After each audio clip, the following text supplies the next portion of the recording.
Trump जो भी कह रहे हैं वो मार्केट को शांत रखने के लिए कह रहे हैं। वहीं ईरान पर किस लिए हमला किया यह भी ट्रंप क्लियर नहीं कर पा रहे। जो चाहते थे वो हुआ नहीं और जो हो रहा है वो ट्रंप ने सोचा नहीं था, इसलिए अब ट्रंप की हालत खराब हो रही है। आप ट्रंप को सुनिए, आपको समझ में आ जाएगा मामला। They were going to take over the Middle East and they were going to try and destroy Israel.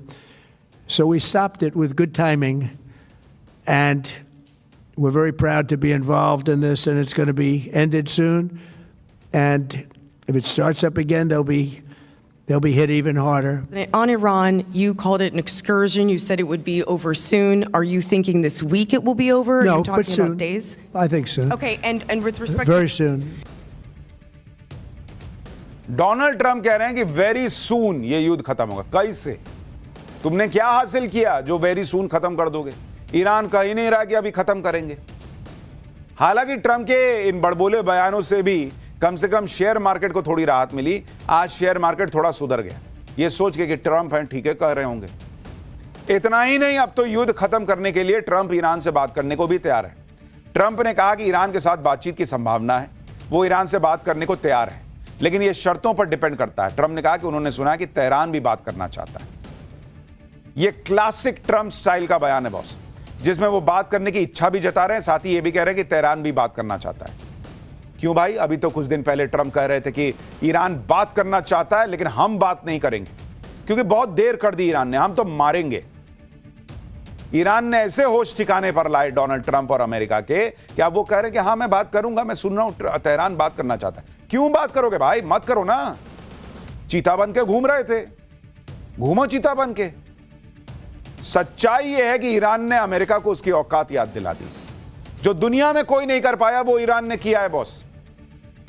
Donald Trump और अमेरिका को फंसा के छोड़ दिया है कि हम तो मरेंगे लेकिन तुमको भी नहीं छोड़ेंगे। ट्रंप की बातों में झोल है बॉस।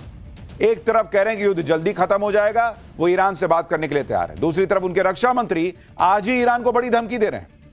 पीट हेग्सेथ ने कहा कि ईरान को निर्णायक रूप से हराने तक हमले जारी रहेंगे। आज ईरान पर सबसे भयंकर हमले का दिन था। पिछले 24 घंटे से ईरान आग में धधक रहा है। ईरान अब अकेला और कमजोर पड़ता जा रहा है। ईरान के खिलाफ हमलों में कोई ढील नहीं दी गई है, लेकिन अमेरिका जितनी धमकी दे रहा है उतना ही ईरान पलट के फोड़ रहा है। मिडिल ईस्ट में अमेरिका के सहयोगियों और अमेरिकी एसेट्स पर ईरान भयंकर मिसाइल और ड्रोन से हमले कर रहा है। जहां तक ट्रंप के युद्ध जल्दी खत्म करने की बात है, तो इस पर भी ईरान ने ट्रंप को क्लियर कट कह दिया। वो कह रहा है कि युद्ध खत्म करने का फैसला सिर्फ हम करेंगे, मतलब ईरान करेगा। अमेरिकी सेना युद्ध को खत्म नहीं करेगी। 10 साल तक हमला करने के लिए मिसाइल का स्टॉक हमारे पास है। तब तक युद्ध करेंगे जब तक अमेरिका हार नहीं मानता। इस इलाके का समीकरण और भविष्य हमारे हाथ में है। अमेरिका से बातचीत की कोई संभावना अब नहीं बची। यानी ईरान क्लियर कह रहा है कि तुम नहीं बताओ कि युद्ध कब खत्म होगा, अब हम बताएंगे कि युद्ध कब खत्म होगा। लड़ना था ना तुमको, लड़ो। हम तो 10 साल लड़ने के लिए बैठे। तुम दुनिया के फूफा बने घूमते हो ना कि तुम अमेरिका हो, बहुत बड़ी इकोनॉमी हो, तुमको ज्यादा नुकसान होगा। हमको तो तुम मारने ही पे तुले हो, मार दो।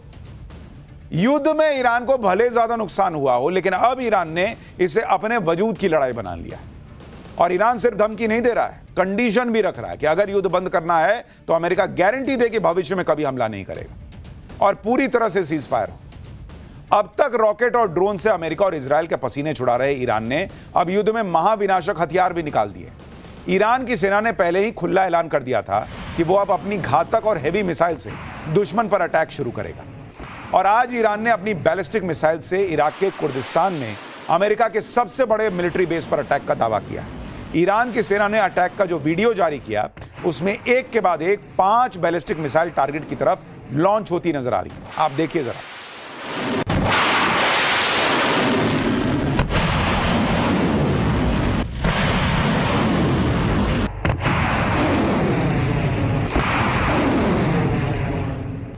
ईरानी सेना ने बैलिस्टिक मिसाइल से हमले का एक और वीडियो जारी किया है, जिसमें एक के बाद एक कई मिसाइल अनजान लोकेशन से लॉन्च होती नजर आ रही है।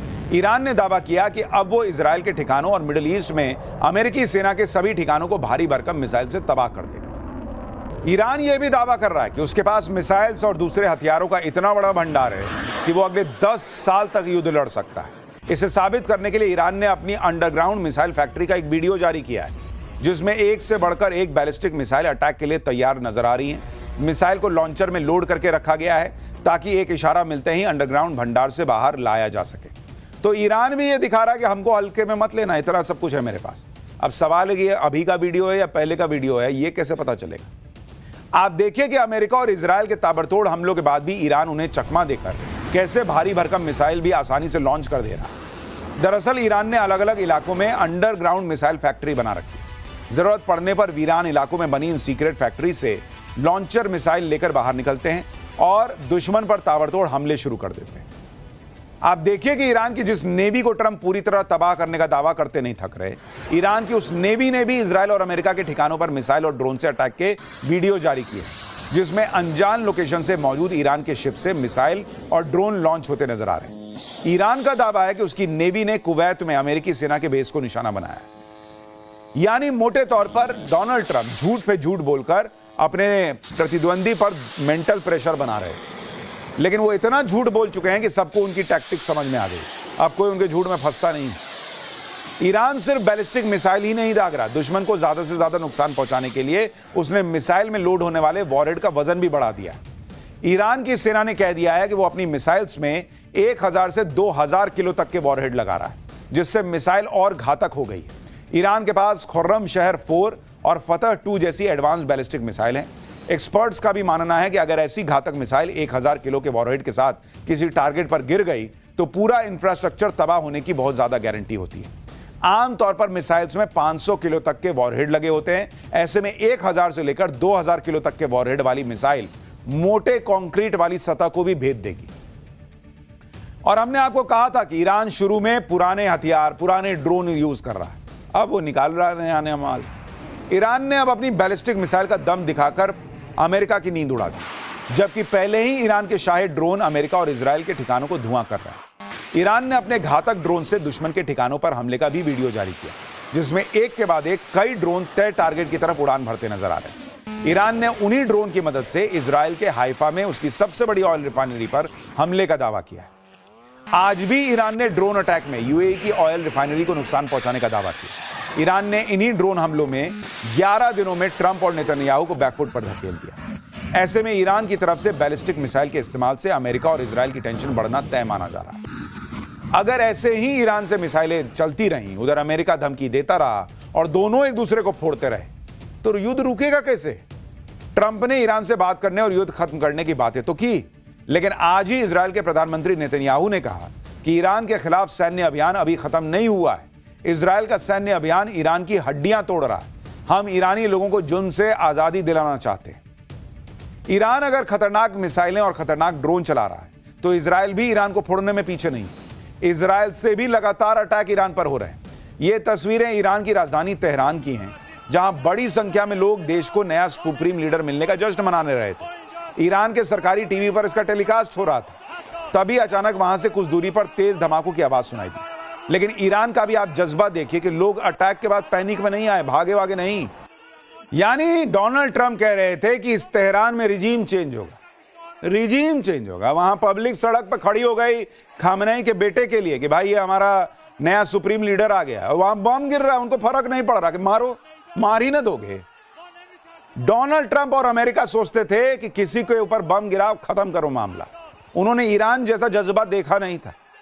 तेहरान ही नहीं, ईरान के कई शहरों में अमेरिका और इजराइल के हमलों का धुआं उठता दिख रहा है, लेकिन ईरान झुकने को तैयार नहीं है बॉस। ईरान ही नहीं, इजराइल की सेना लेबनान पर भी अंधाधुंध हमले कर रही है। आज भी इजराइल की सेना ने दक्षिणी लेबनान में एयर स्ट्राइक की, जिसमें एक इमारत ध्वस्त होती नजर आई। इजराइल ने इसे ईरान की मदद कर रहे हिजबुल्लाह के ठिकानों पर हमला बताया। इजराइल की सेना ने ऐसे ही हमलों के कुछ और वीडियो जारी किए, जिसमें कई इमारतें बम धमाकों से ध्वस्त होती दिख रही हैं। यानी ईरान युद्ध के खत्म होने की बात तो दूर, युद्ध अब नए लेवल पर जा रहा है। और अब तो ईरान युद्ध ऐसे मोड़ पर पहुंच गया है जहां से रूस और चीन की भी एंट्री होती दिख रही है। पुतिन और जिनपिंग अभी तक ईरान युद्ध पर खुलकर नहीं बोल रहे थे, लेकिन अंदर ही अंदर ईरान की मदद कर रहे थे। कहा जा रहा है कि रूस चीन की मदद से ही ईरान अभी तक युद्ध में टिका हुआ है। यह बात ट्रंप को समझ में आ रही है। ट्रंप ने तो पुतिन को फोन भी कर दिया। ट्रंप और पुतिन के बीच काफी देर बात हुई है। पुतिन ने ट्रंप से कहा है कि वो युद्ध में मध्यस्थता के लिए तैयार है। आप सोचिए कि ट्रंप किस तरह से बेचैन है कि वो पुतिन से बात कह रहे हैं कि अब तो ठीक भाई, तू ही सुलझा दे। ईरान पर अमेरिका और इजराइल के हमलों के बाद से ही रूस ईरान की मदद कर रहा है। अब यह बात दुनिया के सामने आ गई है। ईरान के विदेश मंत्री ने भी स्वीकार किया है कि रूस ईरान की मदद कर रहा है। ईरान के विदेश मंत्री ने कहा कि यह कोई नई बात नहीं है, दोनों देशों के बीच लंबे समय से रणनीतिक संबंध है।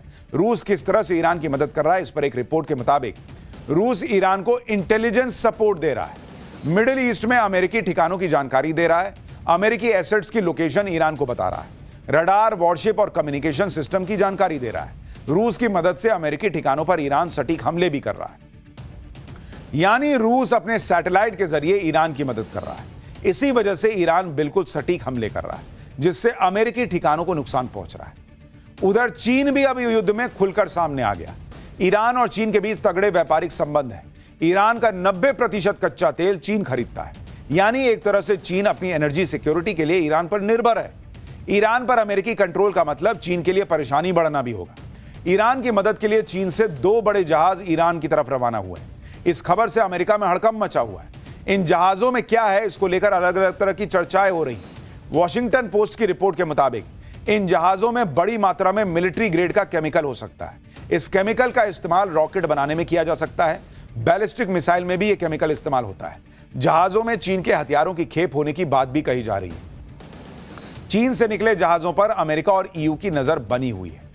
अब सवाल है कि क्या अमेरिका इन जहाजों पर हमला कर सकता है? अगर अमेरिका ने हमला किया तो भाई ये तो चीन के जहाज हैं, वो चुप थोड़ी बैठेगा। अगर जहाज ईरान पहुंच जाते हैं तो ईरान को रीइंफोर्समेंट मिल जाएगी। यानी दोनों ही स्थिति में ईरान युद्ध जल्दी खत्म होने के आसार नहीं है।